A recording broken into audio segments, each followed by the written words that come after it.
Ya, sebenarnya pintu Resawat itu kan kombinasi antara ulama dan umara.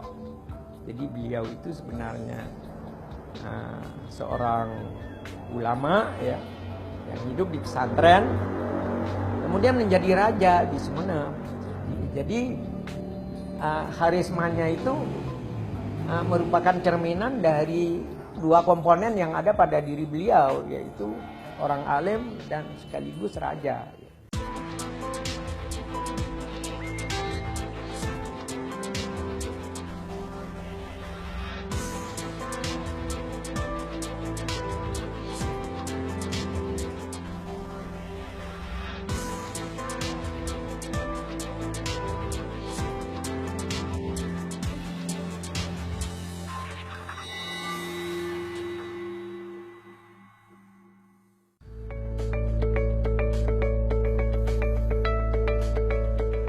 Pulau Madura seakan identik dengan tanah gersang dan karakter orang-orangnya yang keras.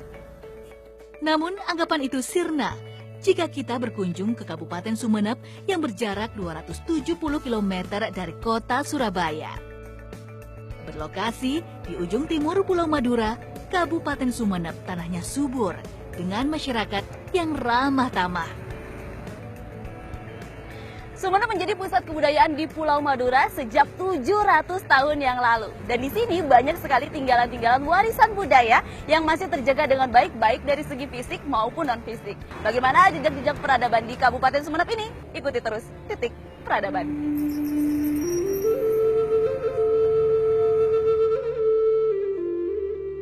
Sumenep berasal dari bahasa Kawi Songenep yang bermakna lembah yang tenang. Songenep sudah dikenal semasa kerajaan Singasari berkuasa di Pulau Jawa. Dan tercatat di kitab Pararaton saat Prabu Kertanegara menyingkirkan salah satu penasehatnya yang bernama Banyakwide untuk ditempatkan sebagai adipati di Songenep. Banyakwide dikenal juga dengan sebutan Arya Wiraraja. Ya, di prasasti Mulama Lurung itu sudah disebut Sunghenep. Jadi itu saya kira pra-kerajaan Majapahit. Di data tertua yang tertulis itu yang bukan hanya sekedar katanya ke katanya ya. Sebelum Majapahit pun Sumenep itu sudah disebut Sunghenep. Dan saya ingat kakek saya masih menyebut Songenep gitu. Jadi barangkali berubah menjadi Sumenep itu Belanda. Untuk mudahnya pengucapan.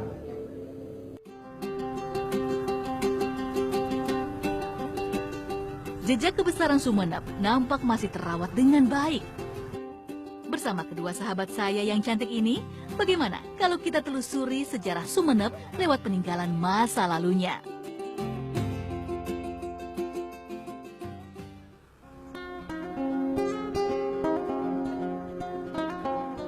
Keraton Sumenep adalah kediaman resmi para adipati, sekaligus juga sebagai pusat pemerintahan. Keraton Sumenep banyak jumlahnya, tapi yang bentuknya masih utuh adalah keraton yang dibangun Gusti Ayu Tirtonegoro dan Kanjeng Tumenggung Aryo Tirtonegoro beserta keturunannya.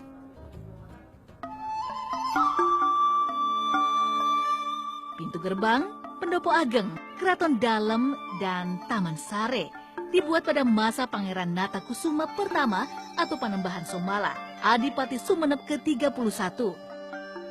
Arsiteknya seorang warga keturunan Tionghoa bernama Lau Piango. Labang Nesem atau Gerbang Senyum adalah pintu gerbang yang harus dilewati sebelum masuk ke bangunan utama keraton. Konon, dahulu para penjaga gerbang adalah dua orang prajurit kerdil yang keberadaannya tentu saja memancing senyum dari para pengunjung keraton. Cerita ini didukung dengan adanya bukti berupa pintu masuk ruangan dalam penjaga dan bagian atas labang mesem yang ukurannya cukup rendah, sehingga siapapun yang melewatinya harus menundukkan kepala. Labang mesem yang berarsitektur tajuk tumpang berfungsi juga sebagai tempat untuk memantau segala aktivitas yang terjadi di dalam lingkungan keraton, termasuk kawasan Taman Sari, tempat putri-putri keraton bersenda gurau. Jadi ini sudah masuk ke area keraton Kak, ya ini pendopo kan. Kalau ke sana baru Taman Sari itu.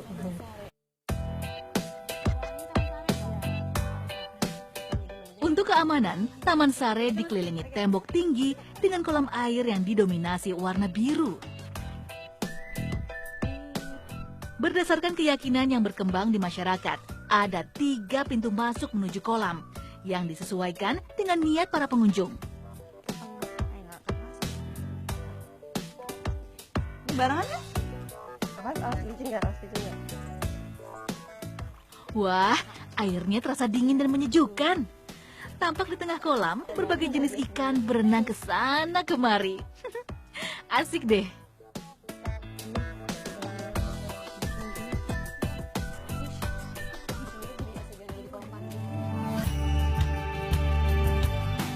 Pendopo Keraton Sumenep bentuknya mirip bangunan khas Jawa.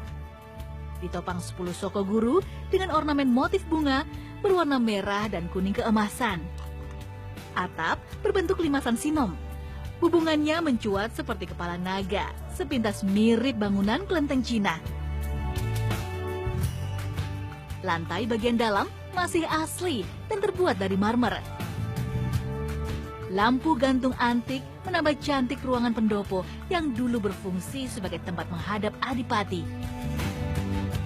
Mandiasa atau bangunan penghubung antara pendopo dengan keraton dalam.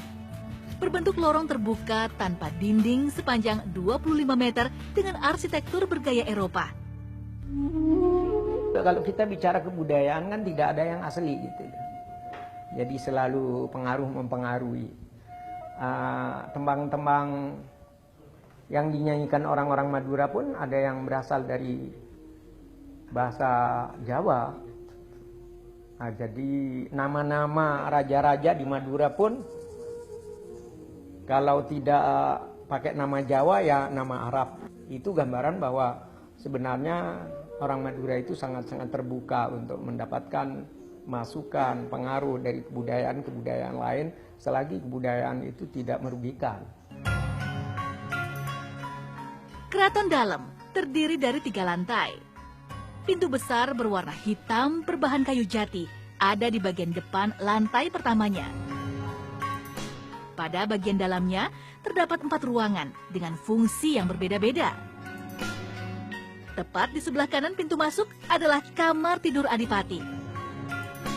Terbuat dari kayu jati setinggi 1 meter dengan ukiran motif bunga. Kamar tidur istri adipati ada di sebelah kiri. 2 kamar berpintu kaca adalah kamar tidur putra dan putri adipati. 2 kamar ini disakralkan dan tidak boleh dimasuki umum, kecuali keturunan langsung Adipati Sumenep.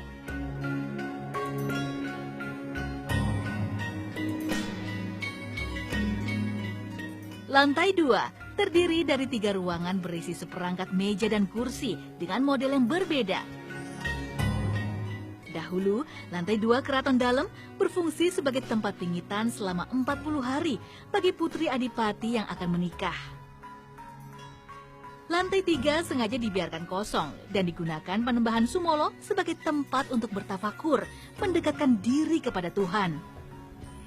Keraton dalam ini mempunyai 3 lantai, sementara untuk lantai 1 hanya bisa diisi oleh pengunjung biasa. Nah, saya punya kesempatan dan mendapat izin untuk bisa mencapai lantai 2 ini. Sementara untuk lantai 3 sendiri, isi dan fungsinya masih menjadi misteri.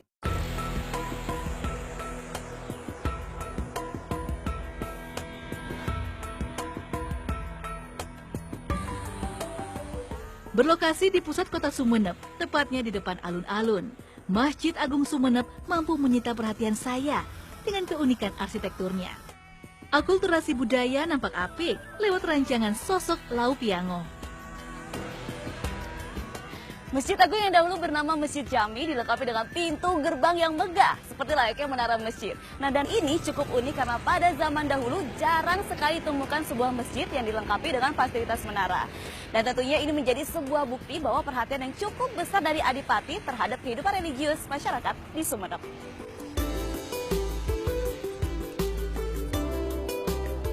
Pintu gerbang utama masjid dibangun mirip kelenteng dengan semacam cungkup bujur sangkar lengkap dengan kubahnya.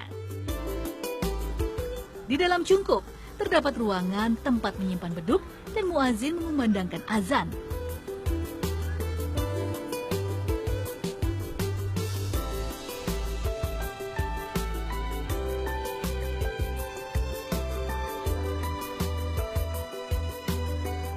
Pada bagian lantai dasar terdapat ruang tahanan yang menghadap ruang utama masjid agar para pelaku kejahatan menjadi tontonan jamaah masjid sehingga menimbulkan efek jera bagi mereka. Atap masjid berbentuk limas bersusun. Puncaknya dipasang semacam mastaka berbentuk bola bertingkat 3. Ukiran Jawa yang dipengaruhi berbagai budaya menghiasi 7 pintu dan 6 jendela yang berukuran besar.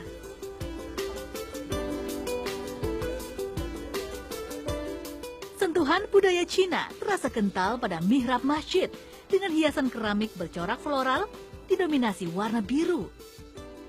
Pada zaman dulu, terdapat hiasan 2 pedang Cina dan Arab menyilang di atas mihrab. Sayang, pedang Cinanya raib entah kemana.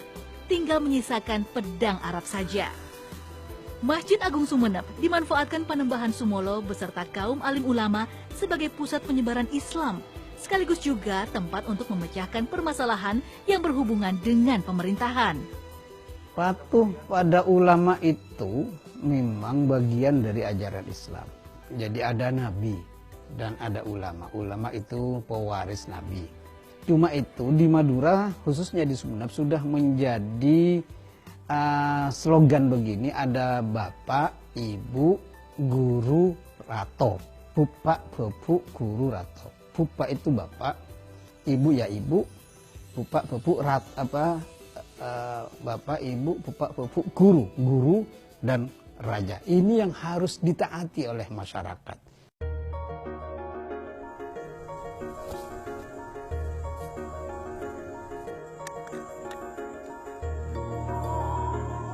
Lokasi selanjutnya yang menjadi tujuan saya adalah Kompleks Pemakaman Adipati Sumeneb dan keluarganya di Asta Tinggi.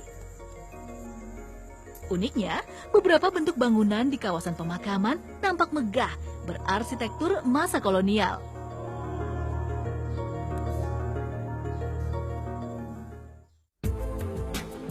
Kompleks Pemakaman Asta Tinggi terbagi 2, barat dan timur. Bagian barat dibangun oleh Pangeran Rama, Adipati Sumeneb ke-25. Pintu masuknya masih nampak dipengaruhi unsur Hindu Jawa, karena pada saat Pangeran Rama memerintah, Sumeneb berada di bawah kekuasaan Mataram. Di bagian kiri ini terdapat kubah makam Bindara Saud. Makamnya banyak didatangi para peziarah. Bindara adalah panggilan bagi anak kiai di Madura, sedangkan nama Saud atau menyahut didapat karena keajaibannya bisa menjawab salam sang ayah semasa Bindara Saud masih dalam kandungan sang ibu. Ya, sebenarnya Bindara Saud itu kan kombinasi antara ulama dan umara. Jadi beliau itu sebenarnya seorang ulama ya yang hidup di pesantren, kemudian menjadi raja di Sumeneb. Jadi karismanya itu merupakan cerminan dari 2 komponen yang ada pada diri beliau, yaitu ulama sekaligus umara, orang alim dan sekaligus raja.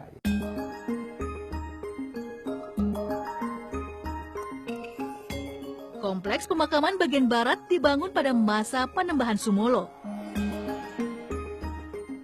Bangunan gapura dan kubahnya sangat kental dengan nuansa Cina, Eropa, dan Islam. Di tempat ini pula lah Panembahan Sumolo dikebumikan.